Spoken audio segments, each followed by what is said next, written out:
Good morning, everyone. This is class 10th, chapter number 6, Political Parties, from Social Study Textbook. And today, my topic is first, why do we need political parties?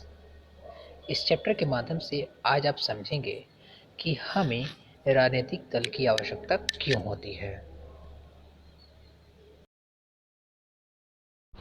Now, political parties are easily one of the most visible institutions in a democracy. For most ordinary citizens, democracy is equal to political parties. If you travel to remote parts of our country and speak to the less educated citizens, you could come across the people who may not know anything about our constitutions or about the nature of our government. But changes are that they would know something about our political parties. At the same time, this visibility does not mean popularity. जैसे कि आप यहाँ पर political parties को समझ रहे हैं। सबसे पहले हमें ये जानना ज़रूरी है कि हमें पॉलिटिकल पार्टीज़ यानी राजनीतिक दल की आवश्यकता क्यों होती है। किसी भी लोकतांत्रिक व्यवस्था की संस्थाओं में राजनीतिक दल एक अलग महत्वपूर्ण भूमिका में दिखाई देती है। मतलब अगर कोई देश लोकतांत्रिक है तो स्वाभाविक सी बात है वहाँ पर राजनीतिक दल होंगे। अधिकतर आम नागरिकों के लिए लोकतंत्र का मतलब राजनीतिक दल होता है। मतलब अगर कोई देश लोकतांत्रिक है तो वहाँ के लोग ये राजनीतिक पार्टी को अपना एक लोकतंत्र मान लेते हैं, लेकिन ऐसा नहीं है।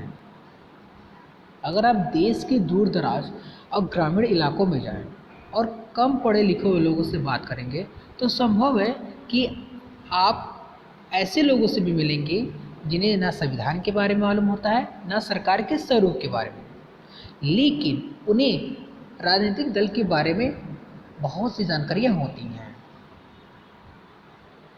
जैसा कि मैंने आपको बताया कि अगर आप किसी कम पढ़े लिखे व्यक्ति से बात करते हैं, हो सकता है वो संविधान के बारे में या सरकार के स्वरूप के बारे में ना जानता हो, लेकिन राजनीतिक पार्टीज़ के बारे में वो अच्छी तरीके से जानता है। तो अगर वह राजनीतिक दल के बारे में अच्छी तरीके से जान रहा है तो इसका मतलब ये नहीं है कि वो बहुत अच्छी पार्टी है, क्योंकि सभी व्यक्ति के एक तरह के विचार नहीं होते हैं। Most people tend are very critical of political parties. They tend to blame parties for all that is wrong with our democracy or political life. Parties have become identified with social and political division. जैसे कि अधिकतर लोग आमतौर पर दलों के बारे में खराब राय रखते हैं। अपनी लोकतांत्रिक व्यवस्था और राजनीतिक जीवन की हर बुराई के लिए वे दलों को ही जिम्मेदार मानते हैं। सामाजिक और राजनीतिक विभाजनों के लिए भी वे दलों को ही दोषी मानते हैं। Therefore, it is natural to ask, do we need political parties at all? About 100 years ago, there were few countries of the world that had any political party. Now, there are few that do not have parties. Why did political parties become so omnipresent in democracies all over the world?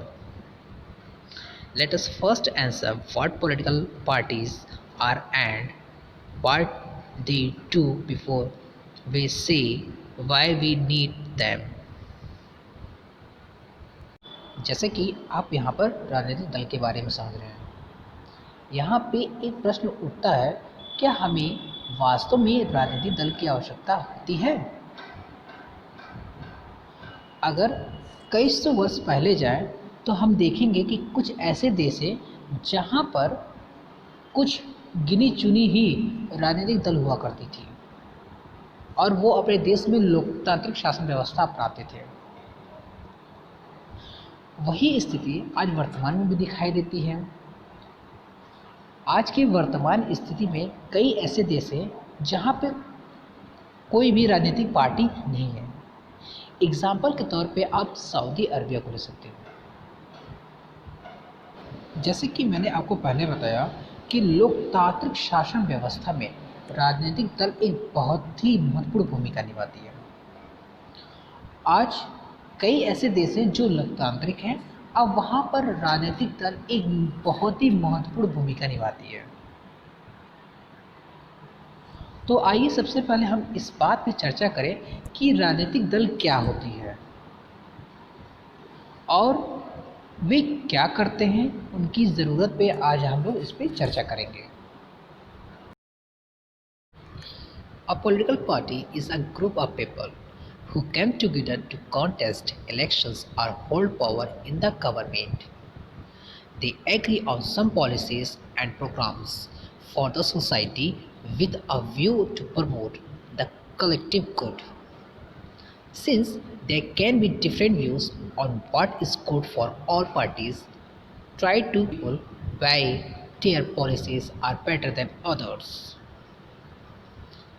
They seek to implement these policies by winning popular support through elections. जैसे कि अब ये समझना है कि political parties यानी राजनीतिक दल क्या होती है। राजनीतिक दल लोगों के एक ऐसे संगठित समूह के रूप में समझा जा सकता है जो चुनाव लड़ने और सरकार में राजनीतिक सत्ता हासिल करने के उद्देश्य से काम करता है। इसे आप इस तरह भी समझ सकते हैं, लोगों का एक ऐसा समूह जो चुनाव लड़ता है और लोकतांत्रिक शासन व्यवस्था में सरकार की राजनीतिक सत्ता को प्राप्त करता है, तो इस प्रक्रिया को राजनीतिक दल कहा जाता है। जैसे कि आप समझ चुके हैं कि राजनीतिक दल क्या होते हैं। लोकतांत्रिक शासन व्यवस्था में राजनीतिक दल की कुछ नीतियां और कुछ विचार होते हैं जिस पे वह राजनीतिक दल कार्य करता है और सत्ता को प्राप्त करता है। उनकी नीतियां इस तरह से होती हैं कि वो अन्य पार्टी से काफ़ी अच्छे दिखते हैं और वोट पा करके लोकतांत्रिक शासन व्यवस्था में अपनी सत्ता को प्राप्त करते हैं। जैसे कि आप पहले जान चुके हैं कि आज से कई सौ साल पहले कुछ देशों में राजनीतिक पार्टियां होती थी। आज वर्तमान में ये स्थिति अगर देखा जाए तो कुछ ऐसे देश हैं जहाँ भी एक भी पार्टियां नहीं है। जैसे मैंने एग्जाम्पल के तौर पे आपको सऊदी अरबिया का नाम लिया था। राजनीतिक दल की पार्टियां वही होंगी जहाँ पर डेमोक्रेसी यानी लोकतांत्रिक देश होगा। तो आप समझ गए होंगे कि हमें राजनीतिक दल की आवश्यकता क्यों होती है।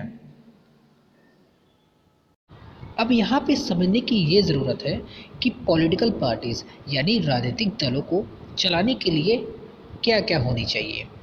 अब political parties has three components like first the leaders, second the active members and third the followers. अगर राजनीतिक दल को चलाना है तो उसे तीन हिस्सों में बांटा गया है। पहला नेता, दूसरा सक्रिय सदस्य, तीसरा अनुयायी या समर्थक, जो हम लोग आगे से समझने वाले हैं। यहाँ पर समझना ये बहुत ही ज़रूरी है कि leaders, the active members and the followers ये क्या होते हैं। लीडर्स मीन्स नेता। अगर किसी राजनीतिक दल की पहचान उसकी नेता से होती है। अगर वर्तमान स्थिति की बात की जाए तो भारत में सत्ता पक्ष यानी वर्तमान में जो सत्ता है वो बीजेपी है और बीजेपी की पहचान उसके नेताओं से होती है। दूसरा द एक्टिव मेंबर्स, मतलब यहाँ पर राजनीतिक दल यानी राजनीतिक दल में कोई एक व्यक्ति तो होगा नहीं, उसमें बहुत सारे व्यक्ति होंगे जो उनके अलग अलग कार्य होते हैं और उनमें कुछ ऐसे डिपार्टमेंट होते हैं जो अलग अलग व्यक्तियों को सक्रिय रहते हैं। तीसरा द फॉलोअर्स मीन्स बहुत सारे ऐसे लोग होते हैं जो एक ही राजनीतिक दल के पीछे जाते हैं और बहुत सारे ऐसे लोग होते हैं जो दूसरे राजनीतिक दल के पीछे भागते हैं, तो ऐसे फॉलोअर्स बोलते हैं। यानी बहुत सारे लोग सपोर्ट बीजेपी को भी करते हैं और बहुत सारे सपोर्ट लोग कांग्रेस को भी करते हैं। तो आप समझ गए होंगे कि लीडर्स, द एक्टिव मेंबर्स और द फॉलोअर्स क्या होते हैं, और उसी के आधार पर राजनीतिक दल के कुछ कार्य हैं जिसे हम लोग आगे पढ़ने वाले हैं। Functions. What does a political party do? Basically, political parties fill political offices and exercise political power. Parties do so by performing a series of functions. जैसे कि यहाँ पर राजनीतिक दल के कार्य को समझ रहे हैं। राजनीतिक दल क्या करते हैं? मूलतः वो राजनीतिक दल के पदों को भरते हैं। मतलब जैसे राजनीतिक दल के कुछ अलग अलग पद होते हैं, जैसे अध्यक्ष, कोषाध्यक्ष, सचिव, बहुत सारे ऐसे पद होते हैं जो राजनीतिक दल के मुख्य व्यक्ति के द्वारा भरा जाता है। राजनीतिक दल कई तरीके से कार्य करते हैं जिसे आगे आप पढ़ने वाले हैं। First, parties contest elections in the most democratic elections are fought mainly among the candidates put up by political parties. Parties select their candidates in a different ways. In some countries such as the USA, members and supporters of a party choose its candidates. Now, more and more countries are following this method. In other countries like India, top party leaders choose candidates for contesting elections. जैसे कि यहाँ पर हम लोग राजनीतिक दल को समझ रहे हैं। राजनीतिक दल का मुख्य कार्य चुनाव लड़ना होता है, और चुनाव वहीं लड़े जाएंगे जो लोकतांत्रिक देश होंगे। अधिकांश लोकतांत्रिक देशों में चुनाव राजनीतिक दलों द्वारा खड़े किए व्यक्ति के बीच ही लड़ा जाता है। वैसे राजनीतिक क्षेत्र में राजनीतिक दल के उम्मीदवार का चुनाव कई तरीके से होने लगा है।